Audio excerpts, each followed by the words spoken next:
As we continue our conversation on pay and productivity, I'd like to spend at least a few minutes talking about the organization of labor. When we think about the organization of labor, we start with thinking about the division of labor. You probably recall from some of the history you've read, or maybe some other economics courses that you've taken, that in the early days of labor, production labor that is, we typically had artisans and craftsmen, journeymen who were able to take a product from its most raw material to its finished stage. They took time in doing this. They worked through every part of the process. They probably even included the distribution and the sales process as they made this product, sold it, as they could then provide income for their households. This was laborious. It meant that any particular producer or laborer in a skilled environment had to be skilled at a good many things, and it had to go from A to B to C to D to E in the production process, and then start back over with a new piece of raw material with A. You can imagine this wasn't very productive. Adam Smith, in his Wealth of Nations and some of his other treatises, talked about the division of labor and talked about how much more productive we can be if we specialize and break up the work tasks. He talked specifically about the manufacture of pens, and by this we mean straight pens that are used with fabric and such, which at the time was a meaningful product. Today, not so much so. But he talked about the ability for the craftsmen that manufactured pens to separate the different tasks. One to pull the wire from hot metal and make wire out of it. Another to cut the wire into pen lengths. Another to polish it. Another to hone the sharp end. Another to create the cap end. Another to put them on a card, etc., etc., etc. And identified that workers could increase their productivity by 20, 30, 50, 100-fold by simply dividing up labor into smaller, more repetitive tasks that also then required a lower level of skill, which also then allowed for lesser compensation to be paid to some of these lower skilled workers and allowed for some surplus to be created in this manufacturing process. This might seem very common to us. We go today to a Subway and find and when I say Subway, I mean the sandwich shop, and find that there's a direct distribution or division of labor. There is someone that takes your order and begins making the sandwich, pulls the bread out, cuts it, puts the meat on it, maybe the cheese, and then passes it on to another person that does the condiments and the vegetables and such, that passes it to another person that wraps it, rings up the order, and go ahead and charges you and takes your money. In so doing, Subway created an efficiency, a productivity in their environment that allowed them to make a good quality sandwich at a better price for the consumer. Well, Smith gave us this, but actually Henry Ford gave us part of what I just described as well in the Subway process. You'll recall that we talked about our sandwich shop example when we first began to deal with a marginal revenue product as well as the marginal product for labor. And remember that our sandwich shop was a very small environment in which I tried to have a table and one worker and then another and then another and then another. And at a point, these workers were going back and forth so that they were actually impeding one another's progress, because each one of them was making the entire sandwich in this little shop. Well, if they'd taken a lesson from Adam Smith, and certainly a lesson from Henry Ford, in not only having a division of labor, but having a production line operation such as what Subway has today, they'd find that they could increase their productivity significantly. Well, as it turns out, in order to increase that productivity and maintain that organized division of labor, we find that managers and supervisors have become necessary in many of our labor environments, that it's difficult for some groups of workers to manage themselves for whatever reason. Sometimes that's an issue of scheduling. Someone needs to be in charge of the schedule. Sometimes it's an issue of making on-the-spot decisions, which are typically much more rapidly made, sometimes better, certainly more efficiently made by a centralized individual than everyone getting together to coalesce about this. And so we have managers arrive on the scene and supervisors. Well, as I indicated in another segment, these supervisors or managers actually serve as principal agents. And the principal agent in an environment acts as an agent for the owners to the workers, and sometimes acts as an agent for the workers to the owners. Their job is to align the interest of the firm and the workers such that maximum productivity, i.e. maximum profitability, is maintained. But I think we have to stop and think for a moment about who pays for managers and supervisors in a production environment. I indicated earlier that when we think about W, the W equals many things.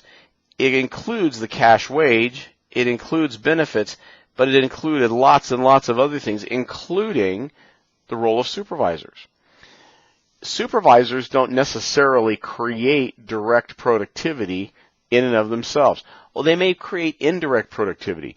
The existence of a supervisor might tell us something about an increase in productivity for the workers, because someone is there observing, watching, maintaining, seeing to it that things stay on time, seeing to it that decisions are made. So they may be able to increase the productivity indirectly, but they're not the ones actually doing the productive work.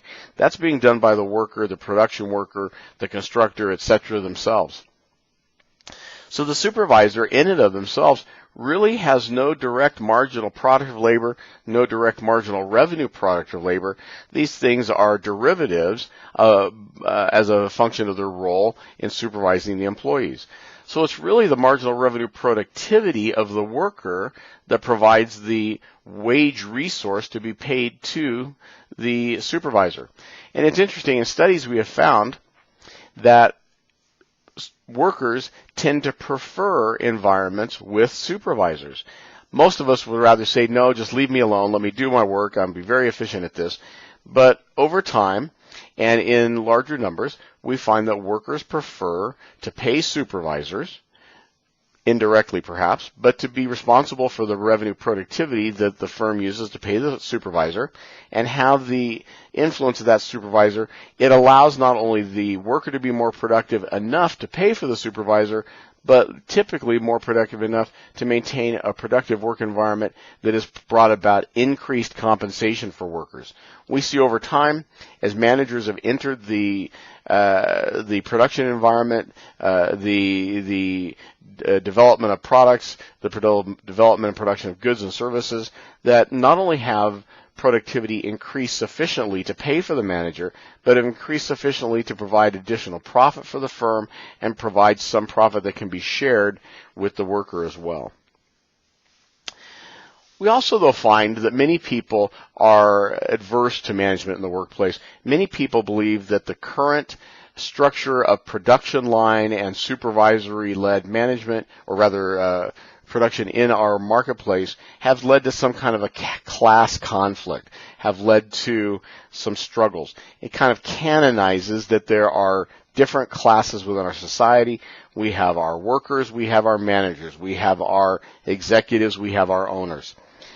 And this all has come out of this division of labor, seeking greater productivity, the learning from the lessons of Adam Smith and Henry Ford and many others, of course.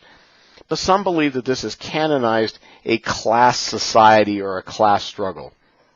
Some economists hold this very strongly and suggest that the way that we deal with labor in our environment has brought about a caste system of sort in an economy and a society that otherwise eschews classes and castes. We have to think about this division of labor and this implementation of supervisors and the roles of managers and how they work to deal with the interests of themselves and the firm, etc., as having at least added to this. Finally, in this part, we need to think about the role of cheating in an environment. And obviously, one of the reasons for a principal agent, a manager, or a supervisor in a production environment is to keep cheating at a minimum. But we also know that production workers, employees, etc., those providing a good or a service at the lower skilled levels, even the moderate skilled levels, when they are not directly compensated by profits and such for the firm, often will find ways to, quote, cheat the system. They'll find ways to produce, and maybe it appears as though they're being very productive, but they're not being nearly as productive as they could be. Or maybe they're just being as productive as they need to be. They're filling their quotas but doing no more. Cheating in an environment is simply a reflection of information asymmetry, where the management, the firm, the owners don't know what's taking place in the environment. They don't know that there's productivity being lost that they could benefit from. And further, the employee doesn't realize, maybe doesn't have the temporal cognition to understand that they could be receiving far greater wages if the entire environment were more productive, including their own. We think about this a little bit as a free rider or a part of the collective action problem, where one employee cheating believes that maybe it doesn't make a difference. It's just me. There's 100 employees on this production floor. Why should I worry about me taking an extra 10 minutes for a nap, or looking at my Facebook page, or letting that product go by me without tightening the bolt quite as much as I should have? I mean, it's on there. It's going to stay on there, of course. Really? They don't think about that they're just one part of that process, but if others start to do the same thing, then it's going to be detrimental to all of them. We found a solution to this by reviewing Japanese work teams in the 1980s. The Japanese management and self-directed work team style was all the rage in American business in the 1980s. We found that these self-directed work teams gave great productivity. They did not have an express supervisor. But we found that productivity under self-directed work teams in the Japanese labor environment caused productivity to rise significantly. It did so because within the self-directed work team, there was loyalty to other members of the team.